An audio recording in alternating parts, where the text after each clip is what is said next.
makes sense, a power project or a road project. All right, Agam has a big stock on his table, Hindustan Unilever. Why Agam? Well, after the Nestle controversy, the Food Safety and Standards Authority of India has listed 33 items manufactured by 7 companies where it's given an approval or a go-ahead for, in terms of marketing these products. However, HUL's Knorr range, the Chinese range of instant noodles, does not make it to the list, which is why it is on our top 10 today. And now we have to understand that packaged foods contributes to nearly 6 to 7% on the top line of our HUL, and also they enjoy a good 5 to 6% in terms of margins. So while we do not have a complete understanding of the implications of this move, this could dampen sentiment moving forward. It will also make my breakfasting very difficult. Maggie's not there, Knorr not there. What do we do? Yeah, if you thought you couldn't eat Maggie and now let's move to Knorr, then here we are. Knorr is not in the approved list either. Only one product though, Chinese noodles only. But the other Knorr products Britannia's masala oat seems to be doing well. I don't think there's any issue with that. Don't speak too soon. You never know what the FSS say. But yesterday Singapore gave a clean chit to Maggie. So yeah. I mean, Goa was not wrong after all. The Singapore noodles are exported from the Goa unit. The Goa unit supplies to Singapore. Exactly. And Goa FSA also did not, FDA did not, did not ban. Exactly. So Goa was not wrong to begin with. It's possible that the other plant is. I mean, it only reiterates Goa's stand. It does not negate the stand taken by the other FDAs. We'll have to wait and see if anybody contravenes or contradicts the Uttar Pradesh and the Delhi FDAs. That we have to still wait and see. All right. But Pragya, you're also watching out for PNC Infra? Right, it's a small ticket order win for them, and it's an interesting order because 95% of the order book of the company is skewed towards roads, so we'll have to see how the company sort of classifies this order. They've been declared L1 or the lowest bidder in the resurfacing and the strengthening of the runway at the FO station, which is based out of Kanpur. The total project cost is about 167 crores. We're not sure of the tenure of this particular project, but this is out of the 3 bids that were put out for the project, out of which the companies emerged L1. Obviously, when the order converts, it will add to the order book of the company in a substantial way. Remember, this is an agro-based small construction company largely involved in BOT and EPC projects. The order book of the company, as we checked on the 31st of March, stood at 7,850 crores. So just a very minor, increment on that. We'll have to see when the order converts as to, what is the tenure, etc. of the loan. All right, thanks a lot for that. The next stock on Ekta's radar actually is L&T Finance. For some time now, we've been hearing that one of the PE guys, possibly Bain, is going to buy some stake in it. I mean, this news has been doing the rounds. A little more confirmation today? Well, these are what reports are indicating at this point, that Bain has in fact emerged as the front runner to buy the minority stake in L&T Finance Holding. The deal size is estimated to be around $350 million, and Bain has been provided apparently exclusivity period to carry out due diligence in order to before deciding to pick up that minority stake. And just to put things into perspective, if in case Bain does cut a deal with L&T Finance Holding, it will be the fund's first investment into the financial services sector in India. But like you mentioned, Lata, these reports have been doing the rounds for a while for L&T Finance. All right, and finally, Varinder, tell us about some stocks that you're looking at based on delivery statistics. Yesterday, a lot of the non-index large caps like Apollo, Bharat Forge fell quite a bit. Well, clearly, I'll start with benchmark AMC, bank ETF. I know that, Lata has a very close eye on the bank Nifty, but look at that, that is benchmark AMC bank ETF.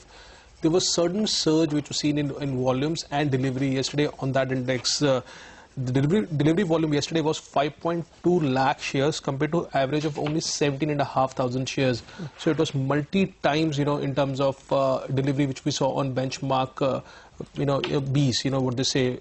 So keep an eye on that as well, because if Bank Nifty moves, that is of course an ETF, that could also be important. Now the volumes are being generated over there as well.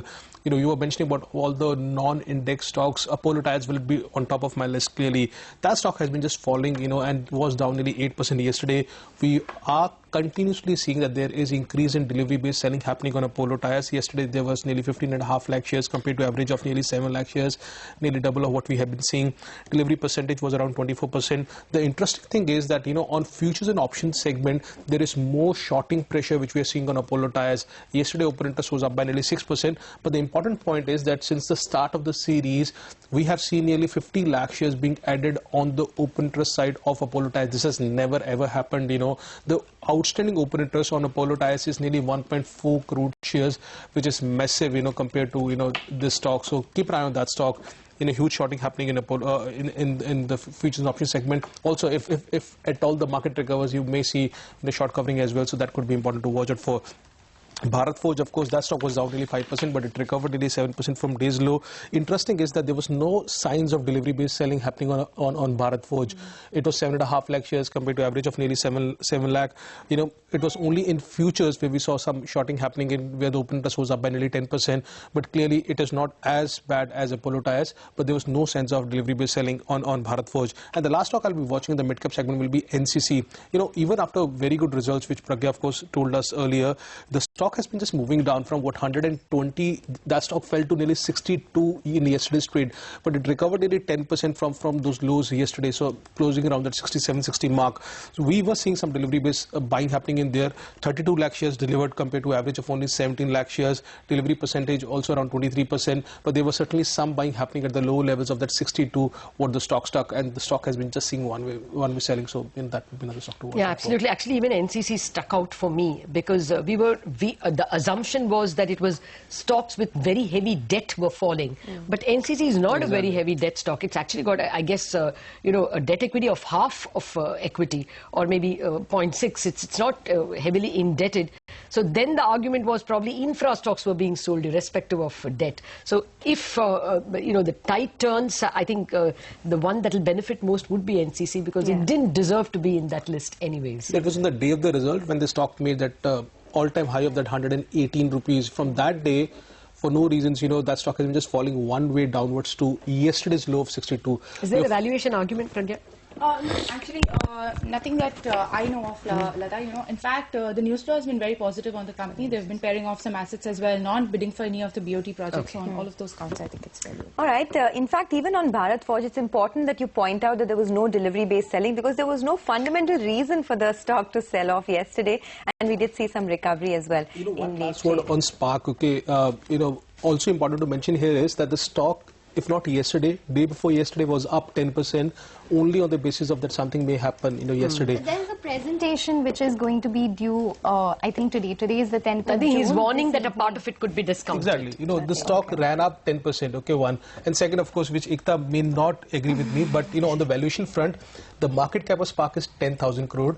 Last year, they did a sales of 156 crores, but they made a loss of nearly 40 crores. Okay. But of course, Ekta reminds me that it's a R&D company. Even if one drug clicks, it could be $1 billion. Exactly. But and it has a strong promoter backing. No, of course, but so it's you a 10,000 have that crore valuation company. premium. I think there is a bull and bear case here, which we will take to a later stage. another day. But let's do a quick recap of our top 10 stocks. DLF, PVR, Tata Power, HUL, Spark, PNC, L&T Finance, Apollo Tyres, Bharat Forge and NCC.